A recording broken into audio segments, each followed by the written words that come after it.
Presiden Prabowo Subianto akhir Januari lalu menaikkan Instruksi Presiden Nomor 1 Tahun 2025 tentang efisiensi belanja dalam pelaksanaan APBN dan APBD tahun 2025. Dalam keputusan itu, Presiden Prabowo meminta jajaran pemerintah pusat dan daerah untuk menghemat anggaran hingga 306,7 triliun rupiah. Ini pun berdampak tak hanya di pusat di tengah banyaknya program kementerian, tapi juga di daerah. Misalnya Kulon Progo Yogyakarta yang harus mengevaluasi anggaran perbaikan jalan Cerme Demangan sepanjang 3 km. Proyek ini terpaksa dihentikan. Rencana perbaikan jalan seharusnya sudah direncanakan sejak tahun 2024 lalu, namun terpaksa dihentikan karena anggaran tak lagi tersisa. Penyesuaian rincian alokasi transfer ke daerah. Nah, ini kita lihat rinciannya bahwa untuk dana DAK khususnya di Kabupaten Kulon Progo itu yang kita tadinya senilai 23M, kita terdapat pemotongan yaitu sebesar 23M juga. Jadi sehingga sisa dari DAK 2025 sebesar 0 rupiah. Sehingga untuk penanganan jalan Cerme Demangan, Bojong Garowongan dan Sewu Galur tidak dapat ditangani semuanya. Berbeda dengan daerah, Kementerian BUMN mengaku tak masalah ada kebijakan anggaran. Wakil Menteri BUMN Kartika Wiryaatmojo mengaku efisiensi anggaran tak berdampak signifikan pada operasional. Sistem koordinasi dan layanan di Kementerian BUMN sudah bersifat daring, sehingga pemotongan anggaran tidak mempengaruhi produktivitas internal. Kalau Kementerian BUMN kan kementerian kecil ya dalam konteks ini, jadi buat kita nggak ada masalah. Kita kan memang sedang dalam proses juga untuk melakukan otomasi ya, peningkatan produktivitas dengan sistem IT dan segalanya. Kalau teman-teman lihat kan sebagai contoh laporan keuangan BUMN sekarang kan yang konsolidasi kan sudah online ya, sudah bisa dibuat. Jadi memang kita sedang proses produktivitasnya kita tingkatkan dan efisiensi juga. Jadi buat kita nggak ada masalah. Sementara itu, efisiensi anggaran yang dilakukan pemerintah jangan sampai menciptakan instabilitas, terutama yang berkaitan dengan layanan dasar bagi warga. Yang harus diapresiasi bahwa kebijakan ini adalah sebuah evaluasi terhadap tata kelola pemerintahan yang berjalan selama ini. Artinya bahwa kalau misal Pak Prabowo menilai ada program-program, kalau meminjam istilahnya Pak Hashim Joyo Hadikusumo, itu menemukan sejumlah program yang konyol, kata beliau. Okay. Nah, artinya bahwa selama ini ada program-program seperti itu dan ternyata dibiarkan. Nah, ini perlu diapresiasi meskipun proses filternya harus betul-betul tepat sasaran, tepat guna, dan kemudian tidak menciptakan instabilitas terutama terkait dengan layanan dasar masyarakat. Sebelumnya, Presiden Prabowo Subianto kembali menegaskan alasan efisiensi anggaran untuk program makan bergizi gratis dan perbaikan sekolah. Anggaran yang dipangkas antara lain perjalanan dinas hingga perjalanan ke luar negeri pejabat. Tim Liputan Kompas TV.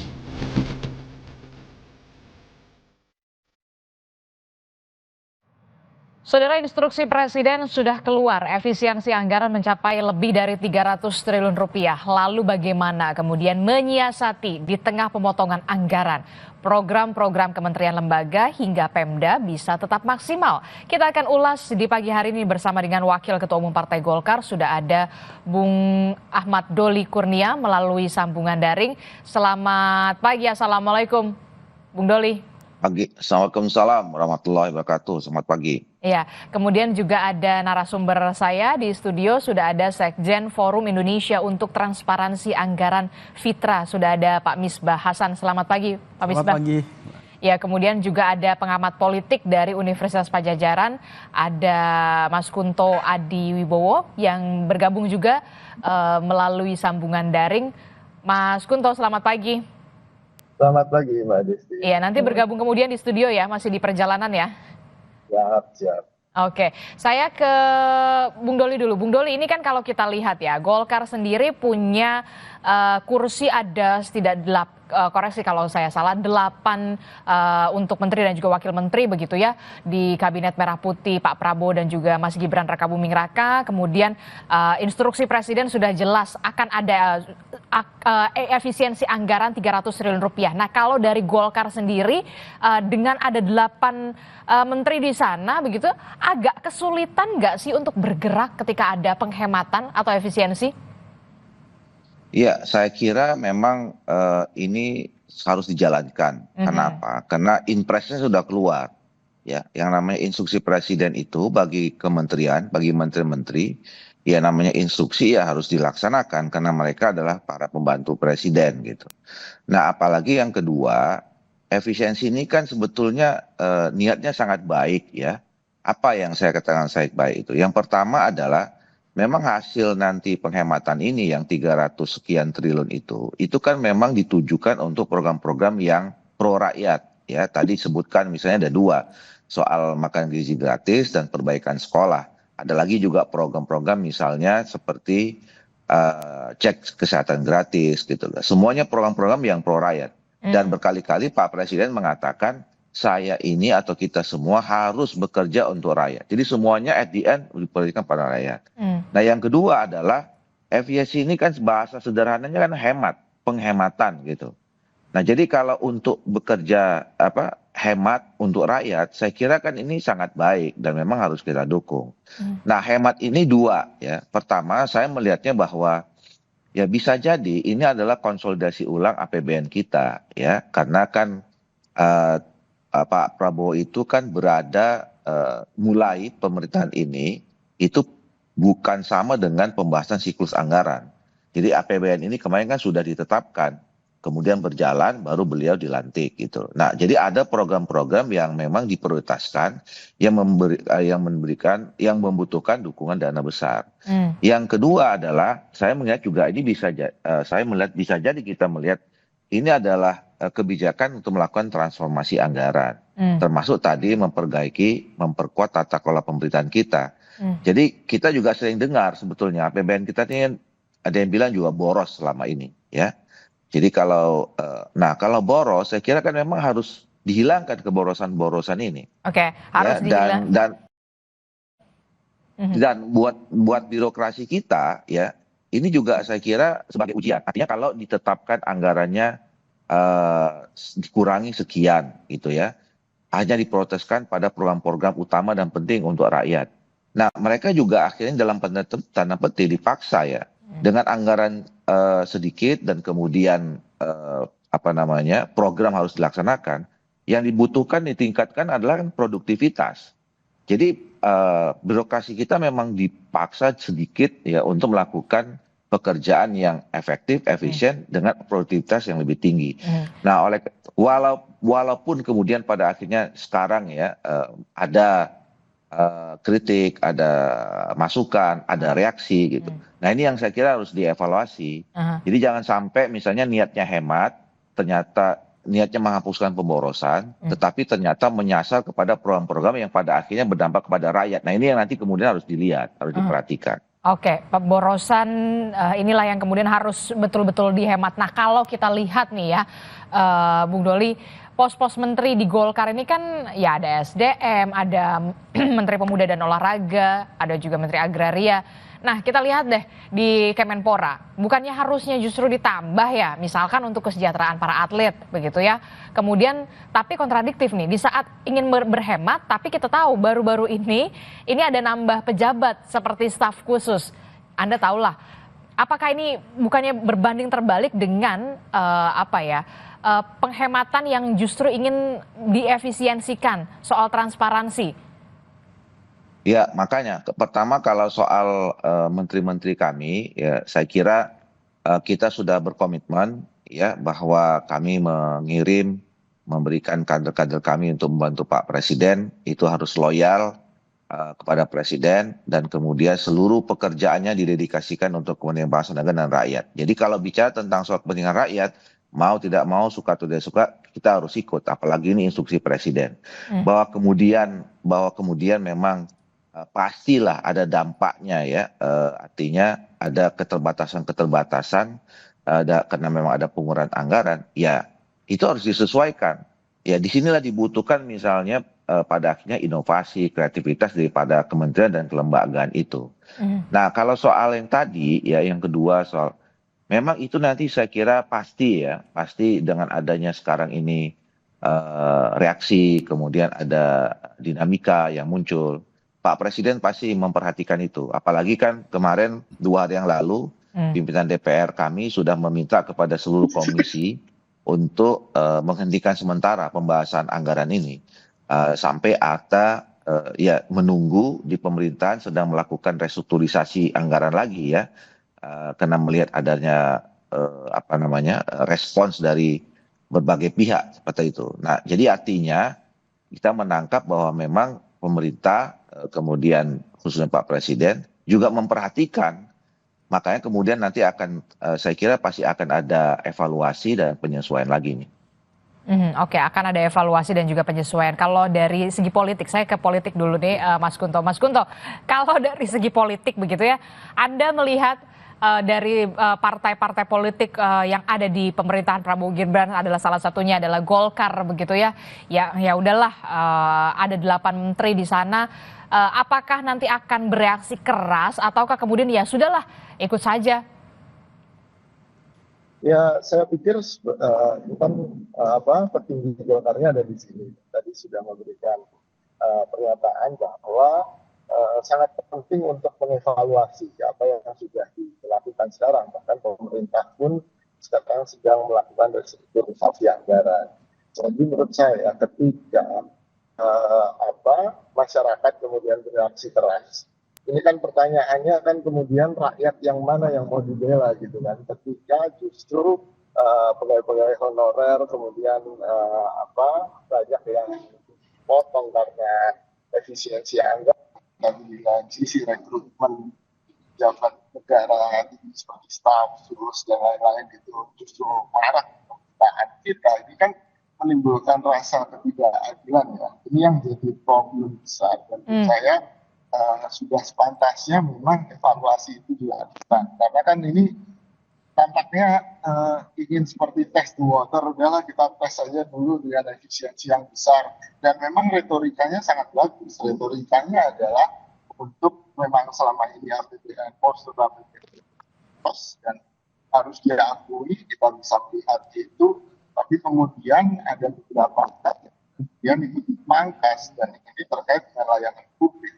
Seperti kemarin soal perpustakaan nasional yang hari Minggu tutup, lalu kemudian direvisi lagi, ternyata bisa buka. Ini kan menunjukkan bahwa perencanaannya tidak bagus gitu. Jika mengeluarkan policy yang sangat penting bagi kesejahteraan rakyat. Oke, baik. Oke, baik Mas Kunto. Saya ke Fitra, tapi sebelum ke Mas Misbah, kita akan lihat dulu, kita akan perlihatkan mana saja kemudian kementerian-kementerian yang dihematnya cukup signifikan begitu ya. Nah, kita lihat di sini ada, saya tidak bisa melihat dengan jelas sebenarnya ada kementerian apa saja. PU. Kementerian PU, kemudian ada Kementerian Kemendikti, Ristek. Nah, kita akan lihat dulu.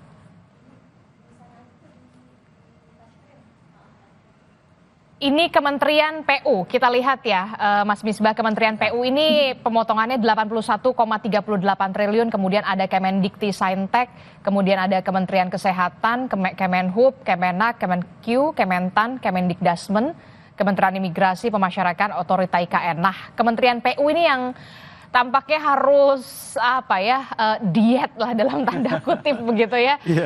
Nah, Anda melihatnya bagaimana? Apakah ini sudah tepat dilakukan sebagai evaluasi dari 100 hari pemerintahan Prabowo Gibran? Ya, sebenarnya kalau lihat postur efisiensi dari seluruh kementerian ini memang ada dalam tanda petik ketidakadilan gitu ya. Untuk masing-masing kementerian. Misalnya kayak Kementerian PU ini kan dipotong 81 triliun, yang itu sekitar 73% dari total pagu anggaran yang dimiliki oleh PU gitu. 73%? 73%. Jadi ini yang kemudian memang akan berimbas pada kinerja dari PU sendiri gitu ya. Nah, kalau kami hitung Mbak, sebenarnya secara keseluruhan dari 3.000 sekian triliun total anggaran untuk pemerintah pusat itu efisiensinya 8%.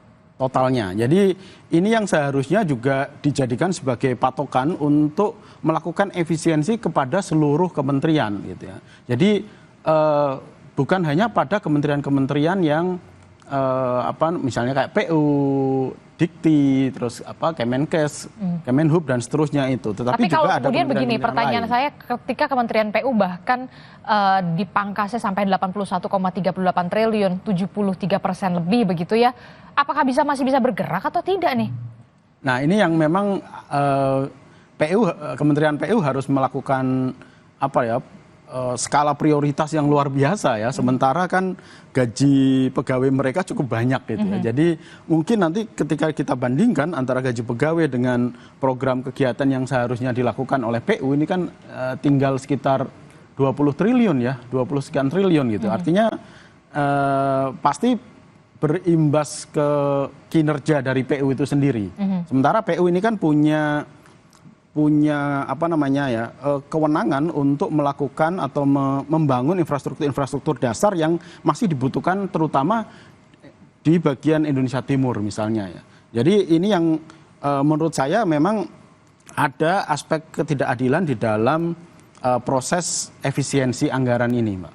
Ada aspek ketidakadilan begitu. Betul, ya? Antar kementerian ya. Lalu bagaimana kalau kemarin saya sempat melihat juga Ketua Komisi Yudisial mengatakan ini gimana ya gajinya cuma sampai bulan Oktober cukupnya. Nah ini gimana nih? Nah saya rasa Kementerian Keuangan sudah komitmen ya bahwa yang dipotong itu bukan anggaran yang terkait dengan gaji, gitu ya. Jadi saya rasa untuk gaji ini relatif aman ya untuk seluruh kementerian. Justru yang dipotong itu kan memang aspek-aspek yang selama ini kita anggap administratif gitu ya. Ada ATK misalnya, perjalanan dinas, terus kemudian juga seminar-seminar gitu ya. Jadi itu sebenarnya yang sudah disisir ya oleh Kementerian Keuangan dan dijadikan sebagai bahan untuk efisiensi anggaran. Jadi bukan pada aspek gajinya. Jadi saya rasa untuk gaji tetap aman. Kalau gaji tetap aman, tapi kemudian memang ada beberapa aspek yang menurut Kementerian Keuangan ini memang ada pemborosan begitu ya? Betul. Salah satunya mungkin apakah Anda menyebut efisiensi ini belum menyentuh soal sektor lain seperti mobil dinas, belanja makan dan minum. Apakah itu artinya memang sebenarnya efisiensi ini belum tepat sasaran sepenuhnya? Ya, sebenarnya masih banyak item-item anggaran yang kalau itu disisir lebih dalam lagi, lebih jauh lagi masih banyak, Mbak. Kayak tadi disebutkan ya mobil dinas, terus rumah pejabat ya, renovasi rumah pejabat dan seterusnya. Itu kalau diefisiensikan saya rasa akan menambah pemasukan atau menambah besaran efisiensi yang itu bisa dialokasikan untuk program-program yang lebih bermanfaat kepada masyarakat. Nah, selama ini kan memang ini kan kayak membuka kotak Pandora ya, bahwa selama ini ketika masyarakat menuntut hak-haknya gitu ya, menuntut program-program yang itu berkaitan dengan mereka, kementerian menjawabnya, oh kami anggarannya terbatas gitu. Kan selalu begitu kan yang disampaikan. Nah, tetapi ketika kita tahu bahwa sekarang ini Kementerian Keuangan mampu menyisir item-item anggaran yang itu termasuk kategori administratif gitu ya, birokratif. Nah itu ternyata cukup besar gitu. Nah ini menandakan bahwa sebenarnya masih banyak anggaran-anggaran yang bisa disisir dan itu bisa diperuntukkan untuk program-program yang menyasar langsung kepada masyarakat. Oke, kalau tadi kita sudah membahas bagaimana kementerian-kementerian dalam arti kata dipangkas begitu dengan cukup besar. Salah satunya adalah Kementerian PU, Kemendikti, Saintek. Begitu. Nah, kita juga punya data ini kementerian-kementerian yang tidak terkena dari pemangkasan anggaran. Ya, kita lihat salah satunya ada Kementerian Pertahanan ternyata, Pak Misbah. Kementerian Pertahanan ini 166,26 triliun. Kemudian dari institusi Polri juga, Badan Gizi Nasional sudah pasti karena memang program prioritas adalah makan bergizi gratis. Kemudian ada Kejaksaan Agung 24,38 triliun, Mahkamah Agung, kemudian ada dari BIN juga, DPR RI juga ternyata nggak kena toh ya pemangkasan ya, dan juga BPK. Nah, Anda ngelihat memang ada ketidakadilan, aspek ketidakadilan di sini atau bagaimana? Saya rasa ini ada perlakuan yang berbeda gitu ya. Ada perlakuan yang berbeda antar kementerian ya. Tadi saya katakan bahwa kalau kita rata-rata untuk seluruh kementerian itu kan efisiensinya sekitar 8%. Nah, ini kalau kita estimasi saja bahwa kayak Kemenhan misalnya ya, itu kan tadi 106 sekian triliun. Itu kan kalau diefisiensikan sekitar 8%, kita ngambil yang paling rendah ya, rata-rata paling rendah itu ada sekitar 13,3 triliun yang bisa diefisiensikan.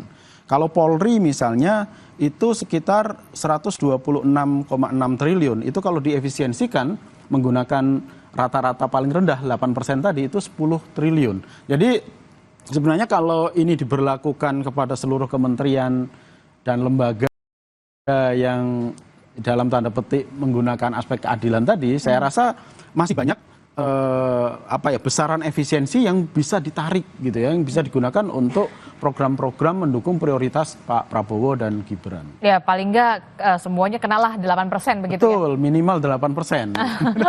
Termasuk juga DPR RI ternyata Bung Doli ini adalah yang tidak terkena dampak dari pemangkasan anggaran nih Bung Doli. Bagaimana nanti kemudian DPR RI menyikapi soal ini, termasuk juga Anda juga bersuara soal bagaimana tenaga honorer yang dipangkas, kemudian Anda menyebutkan ini bisa menimbulkan masalah baru.